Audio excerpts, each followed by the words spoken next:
আমাদের ক্ষেত ধান লাগাতে কামিনের সাথে একটা কামানো এসেছিল। আর আমি আর কোতলাতে একটা কাচ্চিম কুড়াই পাবো এটা কবো ভেবেছিলি নাই, তাই আমার মস্ত্রটা নিয়ে চলে আলি ক্ষেত। এইদিকে আমাদের আফর উপর আছে কামিনে আর আফর লেগছে কামানে।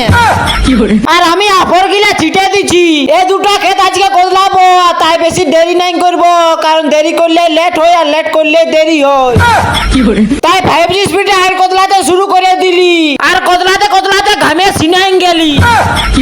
আর এইদিকে কামিন গিলানো লাগাতে শুরু করে দিয়েছে, আর কোন রকমে ক্ষেতটা কোতলায় পুরান দিলি। কামিন গিলা দেখছি ধান লাগাতে পারছে না, তখন আমাদের ঘরের কামানটা ঠেসে গেল ধান লাগাতে।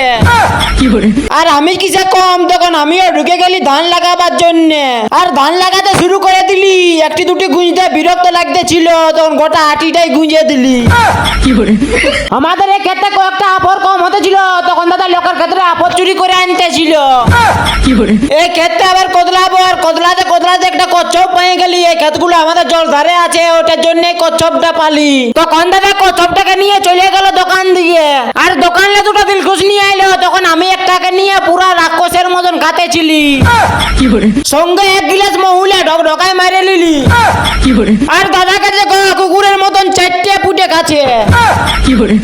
কোন রকমে কেটে কতলাই শেষ করে দিলি। তারপর আমাদের নতুন ঘর দিকে চলে আলি, আর পপড়া মুড়ি ঢালতেছিলি।